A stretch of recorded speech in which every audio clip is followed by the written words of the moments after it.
જ્યારે ભારતના ભાગલા થયા, નહેરુ બાબા સાહેબ આંબેડકરને જરા પણ ગમાડતા નહોતા, કોંગ્રેસ પણ નહીં. કારણ કે એ વખતે કોંગ્રેસનો વિરોધ કરનાર જો સૌથી મોટો ચહેરો હતો ને, તો એ ડોક્ટર બાબા સાહેબ આંબેડકર. અને આંબેડકરના તર્કના ઉત્તર કોંગ્રેસના કોઈ નેતા પાસે હતા નહીં. તમે જેમ હમણાં વાત કરીને, બાબા સાહેબ આંબેડકરે બીબીસીના એક ઇન્ટરવ્યુમાં એવું કહ્યું છે ગાંધીજી માટે, આઈ નેવર કન્સિડર હિમ અ મહાત્મા. હું એમને મહાત્મા માનતો નથી. આ એમણે સ્પષ્ટ કહેલું છે. એનો વિડીયો અવેલેબલ છે યુટ્યુબ પર, આપણે જોઈ શકીએ. પરંતુ at the same time Baba Saheb આંબેડકરે ગાંધીજીનું ક્યારેય અપમાન નથી. એમને જે લેટર્સ લખ્યા છે, દાખલા તરીકે મારે તમને, આપણે બંને વચ્ચે એકબીજા સાથે જો માનપૂર્વક વ્યવહાર કરવાનો થતો હોય તો આપણે શું કરીએ? શ્રીમાન પથિકભાઈ. તમે મને લેટર લખ્યો છે તો શ્રીમાન દેવેન્દ્રભાઈ, બરાબર. આંબેડકરે હંમેશા મિસ્ટર ગાંધી લખીને એમની સાથે પત્ર વ્યવહાર કર્યો છે. તો આંબેડકર ગાંધીજીના વ્યક્તિગત પ્રકારે વિરોધી નહોતા, પણ આઈ નેવર કન્સિડર હિમ અ મહાત્મા. વ્યક્તિ છે ને વ્યક્તિ જ રહેવા દો.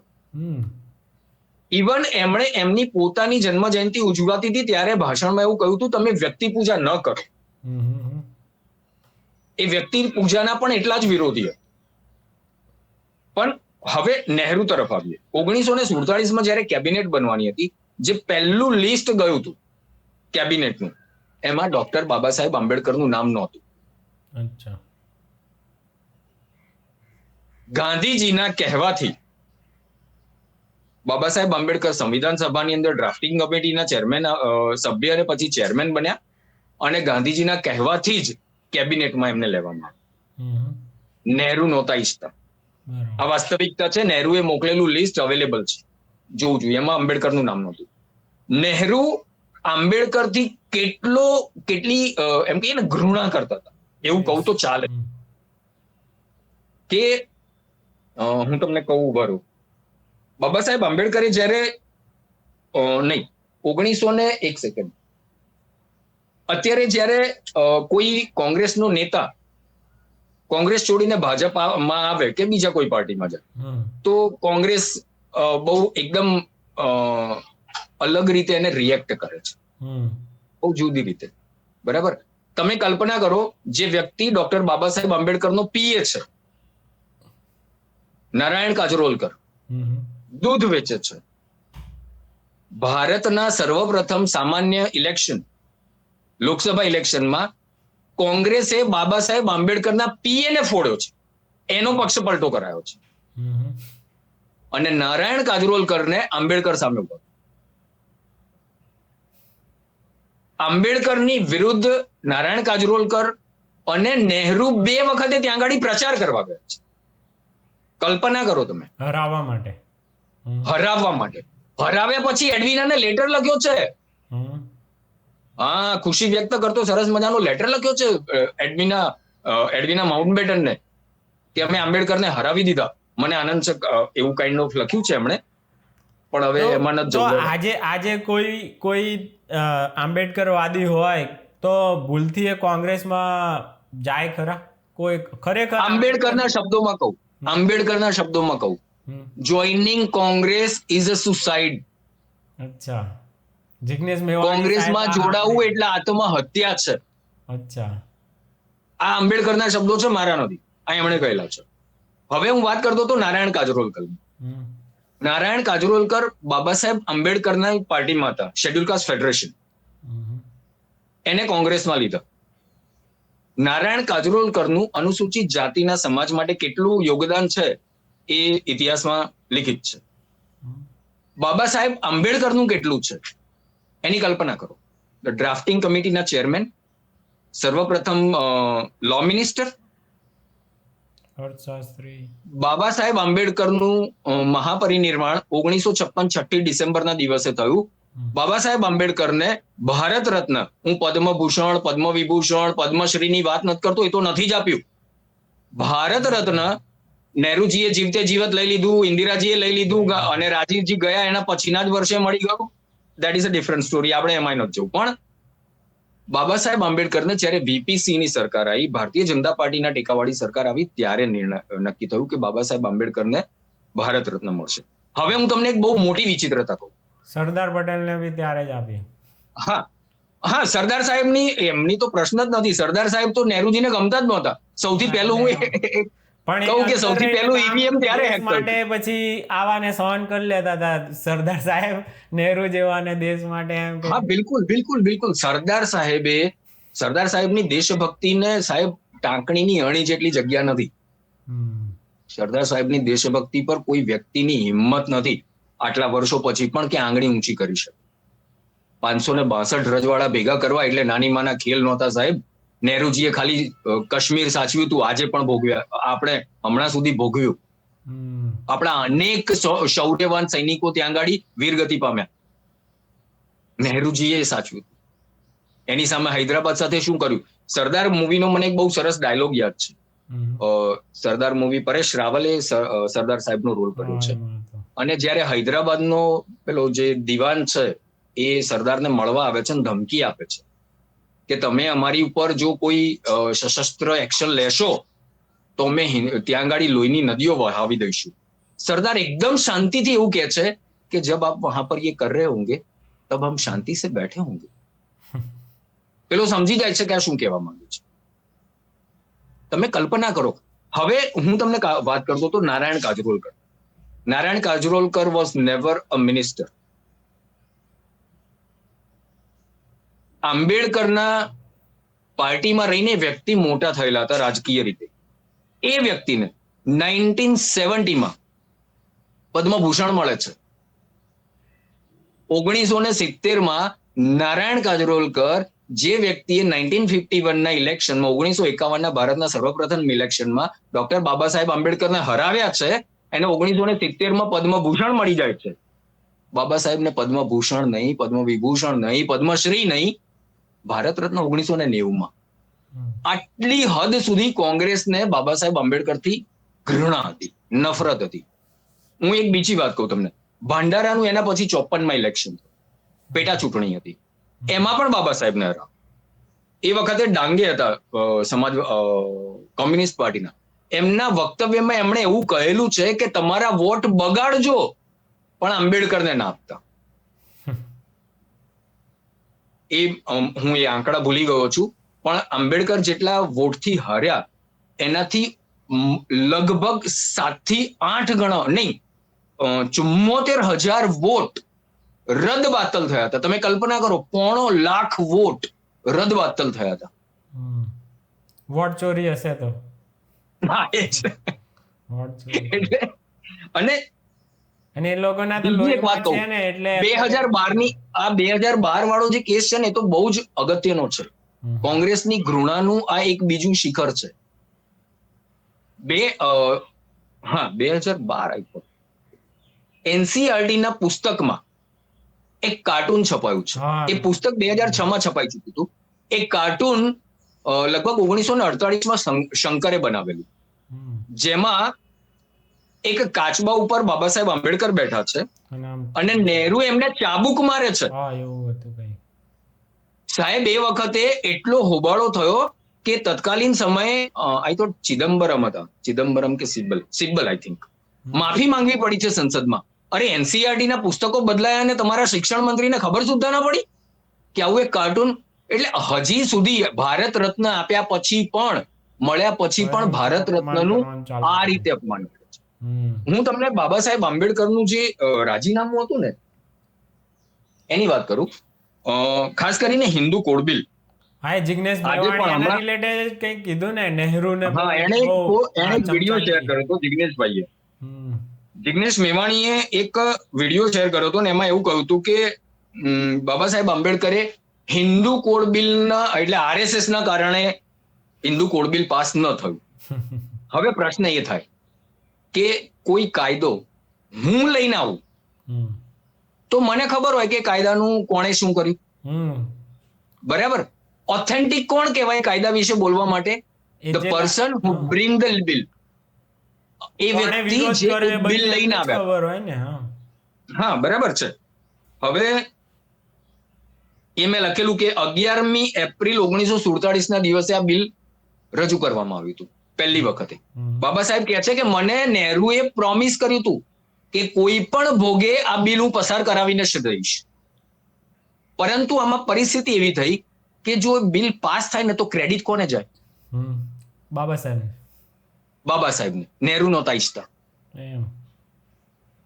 સાહેબ હમણાં જ પેલા સેમ પિત્રોડા અમેરિકા વાળા, બરાબર, એમનું ટ્વીટ છે કે બંધારણ મળ્યું એ તો નહેરુના કારણે, આંબેડકરને ભૂલી જાઓ. આંબેડકર નહીં, નહેરુના કારણે. આ કોંગ્રેસની માનસિકતા છે. અને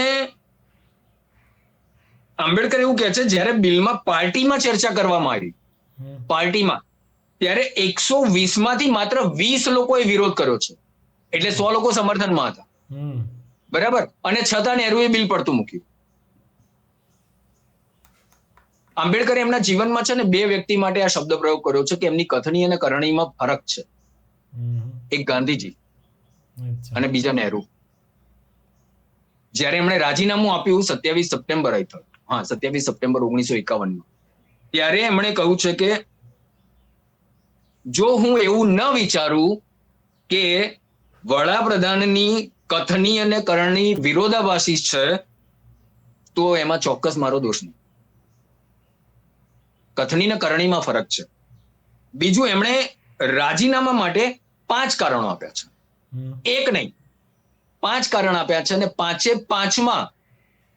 5 કહું છું, 5 જવાબદાર એમણે નહેરુને ઠરાવ્યા છે. 5 નામજોગ નહેરુનું નામ આપ્યું છે. પહેલું એવું હતું કે બાબા સાહેબ આંબેડકરને જ્યારે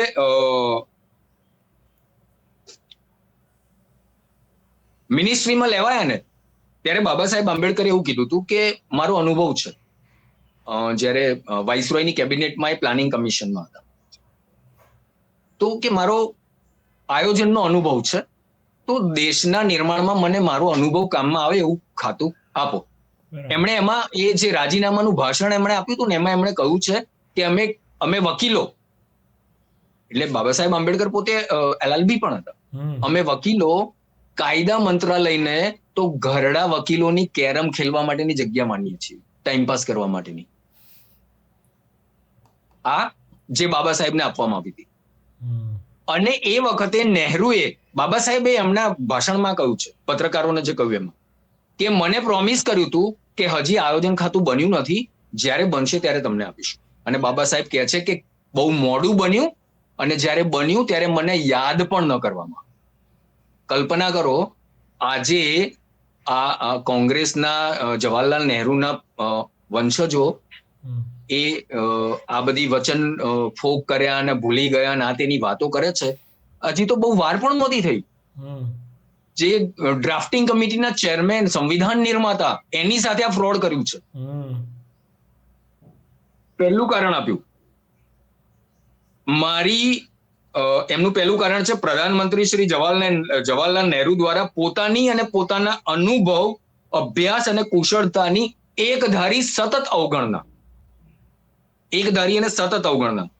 નહેરુજી દ્વારા અપાયેલો વચનભંગ, જે મેં આ કહ્યું. અનુસૂચિત જાતિની સુરક્ષા માટેની નહેરુની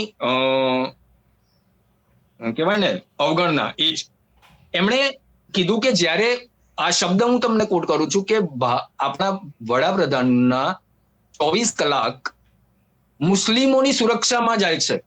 શું અનુસૂચિત જાતિના લોકો જે ત્યાંથી આવી રહ્યા છે, કારણ કે પાકિસ્તાનમાં અને પૂર્વ પાકિસ્તાનમાં, તત્કાલીન સમયનું પશ્ચિમ અને પૂર્વ પાકિસ્તાન, એટલે પૂર્વ પાકિસ્તાન અત્યારનું બાંગ્લાદેશ, એમાંથી મોટા ભાગે અનુસૂચિત જાતિના લોકો આવી રહ્યા હતા.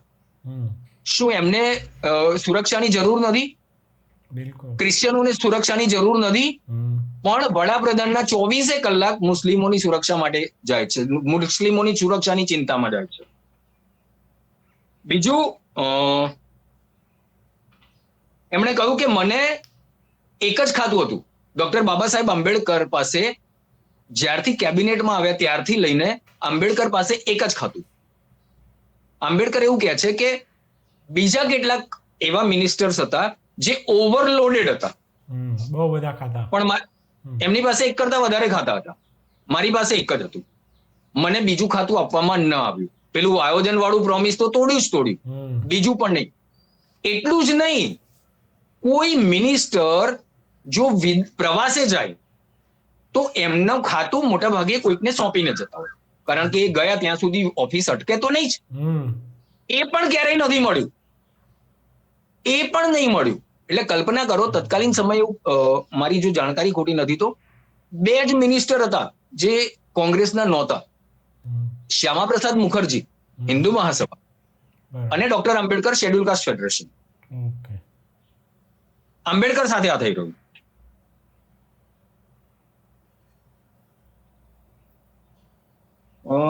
બરોબર.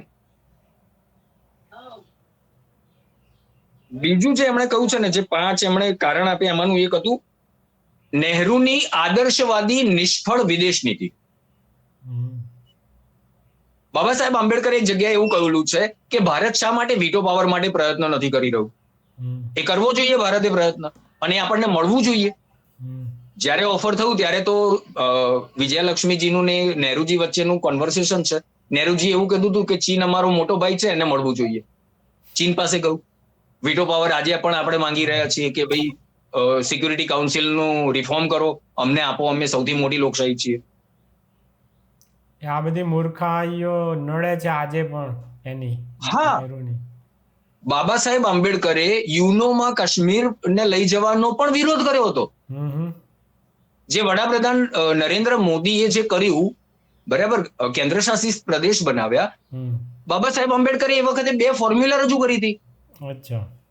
જેમાં એમણે કહ્યું હતું કે લદ્દાખને અલગ કરી દો, કારણ કે હિન્દુ અને બૌદ્ધ બહુમતી વાળો વિસ્તાર છે, એને તમે આખા કાશ્મીરનો જો પેલો પ્લેબિસાઇડ કરશો, લોકોમાં તો લેશો, તો પેલા લોકોને બિચારાને ઘસડાઈને ત્યાં જતું રહેવું પડશે. કલ્પના કરો એમની સ્થિતિ શું થઈ હોત જો લદ્દાખ પાકિસ્તાનમાં હોત. આજે ત્યાં માઇનોરિટી છે જ નહીં પાકિસ્તાન. હવે મિનિસ્ટ્રીની વાત, કોઈ મંત્રી બહાર ગયા એમની મિનિસ્ટ્રીની વાત, સાહેબ જે કેબિનેટ કમિટીઓ બને ને એમાં પણ એક પણ વખતે બાબા સાહેબને લેવામાં નહીં આવે. આ પણ એમણે વ્યથા રજૂ કરી છે. એમણે કહ્યું છે કે એક વખતે નહેરુ વિદેશમાં હતા અને કાર્યકારી વડાપ્રધાન પદ સરદાર સાહેબ પાસે હતું. એક કમિટીમાં સરદાર સાહેબે બાબા સાહેબને લીધા, નહેરુજી પાછા આવ્યા, પછી એ કમિટી રીશફલ થઈ ગઈ, બાબા સાહેબ એમાંથી નીકળી ગયા. કલ્પના કરો આ કેટલી ઘૃણા. અચ્છા, આમાં પાછું એવું પણ છે કે નહેરુજી એવું ઈચ્છતા હતા કે બાબા સાહેબ આંબેડકર એમના રાજીનામાનું જે વક્તવ્ય છે એ નહેરુજીને આપે અને નહેરુજી વાંચે. તમે કલ્પના કરો. એ રે વાંચીને સંભળાવે એમ. હા, પછી બધું આમ આટલું બધું. અને સમય કેવો ફાળવાયો, હું તમને કહું, સમય કેવો ફાળવાયો. સમય એવો ફાળવવામાં આવ્યો બાબા સાહેબને બોલવા માટે. સાંજનો સમય હતો જ્યારે પાર્લામેન્ટમાં કોઈ હોય જ નહીં. અચ્છા, એવો સમય ફાળવાયો એટલે બાબા સાહેબ ત્યાં ગયા જ નહીં. બાબા સાહેબે પત્રકારોને કહ્યું, જે પણ વાત કરી પત્રકારો સાથે કરી.